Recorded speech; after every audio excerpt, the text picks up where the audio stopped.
hay ciertas escenas idílicas de la Sagrada Escritura que a nosotros nos hacen pensar con nostalgia lo ideal que sería un mundo en el cual todos cupiéramos perfectamente y en donde no hubiera agresión de ninguna parte, incluso una escena en la cual hasta los mismos animales pudieran vivir todos en armonía. A lo mejor pensamos cómo sería un león o un leopardo que fueran vegetarianos, que no comieran carne, o pensar en esos animales que son depredadores, que sencillamente todos se alimentaran de lo que les da la naturaleza, de lo que el monte o que la selva, que la hierba les da. Y así trasladamos también este mismo escenario entre los seres humanos. ¿Cómo podríamos nosotros aprender a convivir entre nosotros en medio de nuestras diferencias? Porque fíjense que una cosa es el leopardo, otra cosa es el oso, otra cosa es el cabrito. Igual existen diferencias entre los seres humanos. Una cosa son las mujeres, otra cosa somos los hombres. Tenemos diferencias raciales, tenemos diferencias lingüísticas, tenemos diferencias culturales. Pero la pregunta es si somos capaces, si seremos capaces algún día de poder construir una unidad en donde no nos veamos desde la rivalidad, desde la enemistad. Ese es un proyecto que solamente desde el Señor se puede construir. El apóstol San Pablo nos va a recordar a nosotros y nos va a decir que Cristo ha venido con su cuerpo a derribar el muro que nos separa, y ese muro es el odio. Que Cristo ha venido a derribar con su cuerpo el muro que nos separa. Es decir, entre un blanco y un negro que creen en Cristo, no debería existir diferencia racial. No se ve un blanco, no se ve un negro, se ve a alguien que ama a Cristo, punto. Allí, donde dos personas de estrato social totalmente distinto creen en Cristo, no debería existir entre ellos un muro de carácter económico.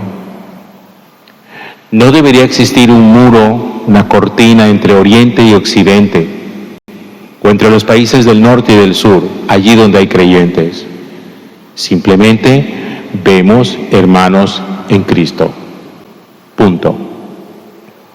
Cuando no está Cristo, los muros se levantan. Y entonces vemos simplemente las diferencias. Y esas diferencias nos hacen odiarnos. Tomamos la diferencia como un inminente peligro para nuestra subsistencia. Los negros hacen peligrar a los blancos hacen peligrar a los negros, los inmigrantes ponen en peligro la fuente de empleo y de ingreso de los autóctonos. Todas esas cosas pasan cuando nosotros tenemos la cabeza llena como de fronteras, de límites, y entonces simplemente escuchamos idiomas distintos, decimos no es nuestro, vemos color de piel distinta, decimos no es nuestro, vemos religión distinta y decimos este no es de los nuestros. Aparece hoy en el libro del profeta Isaías una escena, de esas escenas que les acabo de decir que es como idílica, como soñada, que parece como estampa de los testigos de Jehová, de esos que ellos elaboran. Dice el texto del profeta Isaías en el capítulo 11. Yo quisiera que ustedes se pusieran a pensar en él, lo recrearan un poquitico con la imaginación. Habitarán juntos el lobo y el cordero, el leopardo con el cabrito, el ternero con el león. Un muchacho será su pastor. La vaca pastará con el oso, sus crías se tumbarán juntas. El león como el buey comerán paja. Un niño de pecho juega en el escondrijo de la serpiente, y el recién destetado extiende la mano hacia la madriguera de la serpiente. Eso ciertamente es un escenario bastante soñado, porque fíjense cómo el autor, el profeta Isaías, pone a dos animales de naturaleza totalmente opuesta a convivir. Dice el lobo con el cordero. No ve uno nunca un lobo habitando con el cordero, porque el lobo devora al cordero. Dice el leopardo con el cabrito. Tampoco se ve en la naturaleza un leopardo y un cabrito viviendo juntos, porque el leopardo se come el cabrito. El ternero y el león, tampoco, porque el león se come el ternero. Son animales carnívoros. La vaca comerá pasto junto con el oso. El león, como el buey, comerán paja. Un león comiendo paja.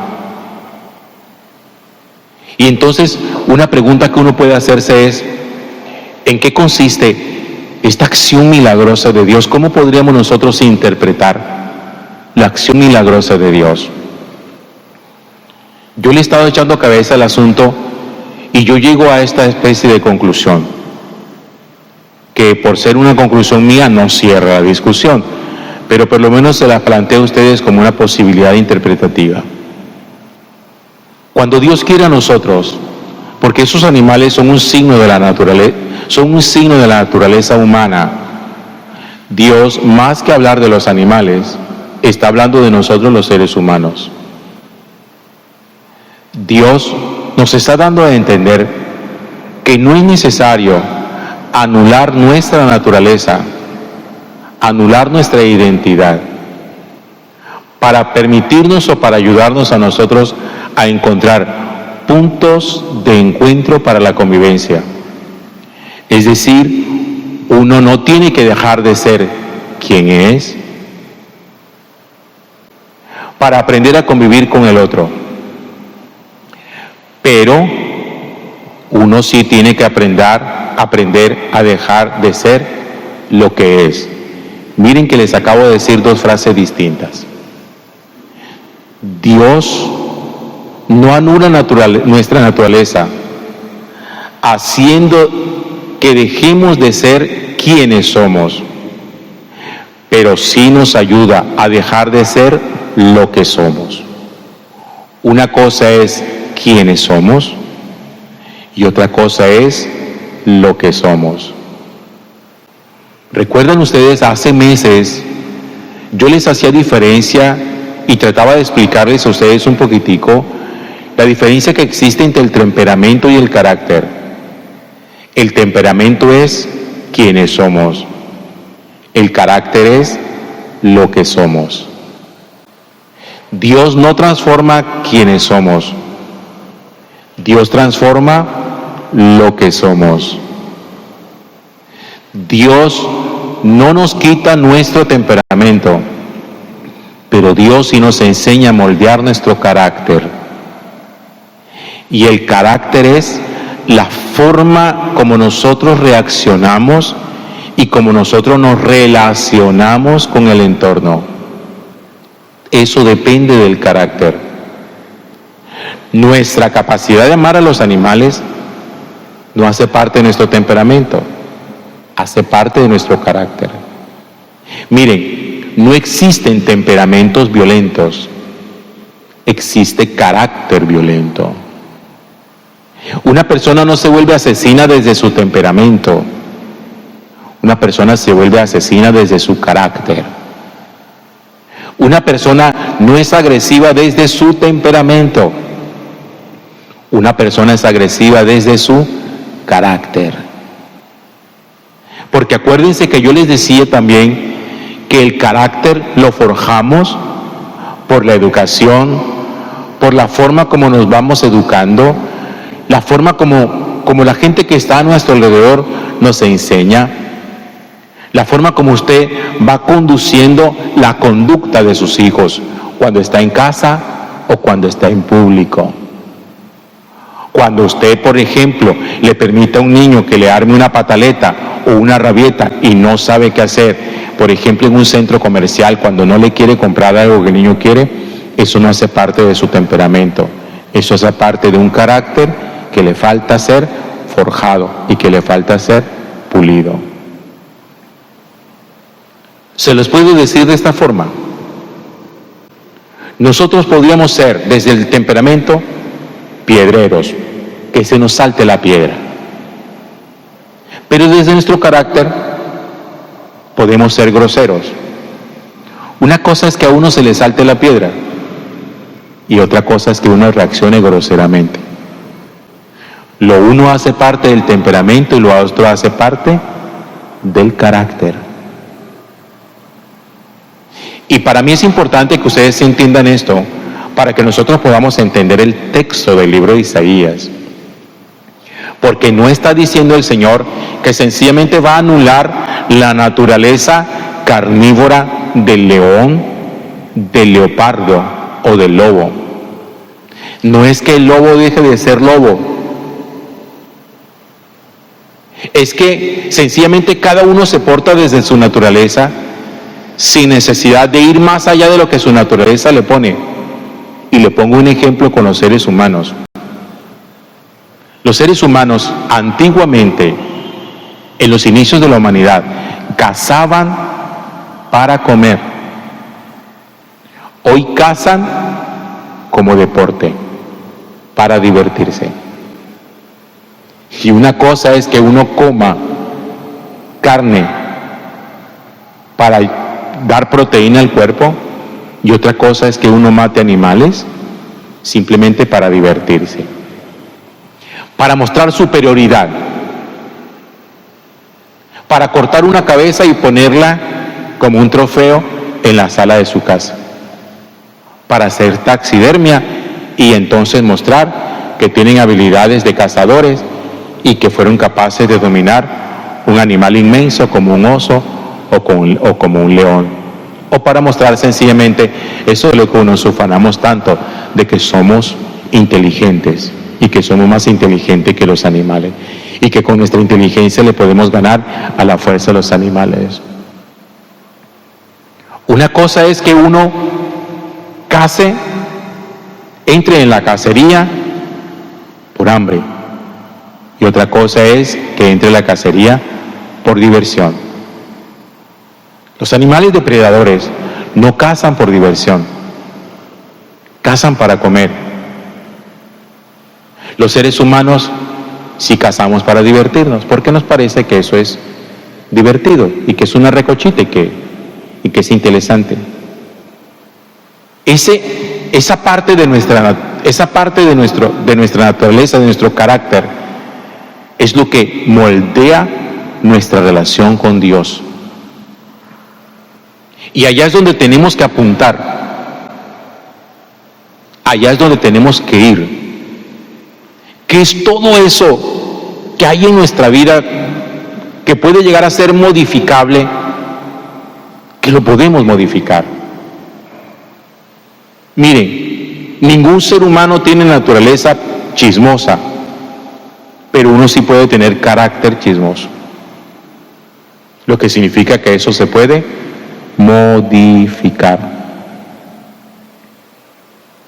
Patear una puerta cuando uno tiene rabia no es el temperamento, es el carácter. Yo espero estar haciéndome entender la enorme diferencia que existe entre las dos cosas, para que usted identifique qué es de qué proviene de qué. Miren, por ejemplo, cuando una persona es muy sensible, llora fácilmente, se conmueve con facilidad, o cuando uno ve esos niños que desde pequeñito aman, cuidan a los animales, aman la naturaleza y son muy tiernos, eso no hace parte del carácter, eso sí hace parte del temperamento. Eso es connatural a ellos. Pero que un niño desde pequeño aprenda a agredir los animales, eso no hace parte de su temperamento, eso hace parte de su carácter y eso sí tiene que modificarse. Entonces tenemos que aprender a ver qué es lo que hace parte de nuestro carácter que necesitamos modificar delante de Dios, que allí es donde se produce la conversión. Miren, la conversión no es un cambio de temperamento, la conversión es un cambio de carácter, es la transformación en el carácter. Por eso ese texto del que habla el profeta Isaías, de la convivencia entre dispares, de la convivencia entre dos animales que no deberían estar nunca juntos, es un reflejo de lo que puede llegar a ser la convivencia entre nosotros, que podemos llegar a ser muy dispares, muy distintos, pero esa distinción no nos hace ser enemigos. No podemos entender la distinción ni la disparidad como enemistad, porque no lo somos. Entonces, vamos a trabajarle a eso, a descubrir en cuál es el aspecto de mi vida que necesito trabajar fuertemente, obviamente con la gracia de Dios, para que el Señor entonces nos ayude a todos a descubrir todos esos aspectos de violencia o de instinto animal que podemos tener, que debemos modificar para aprender, en medio de lo distinto que somos, a respetarnos. Porque el respeto siempre es el principio fundamental del amor. Gloria al Padre, y al Hijo, y al Espíritu Santo.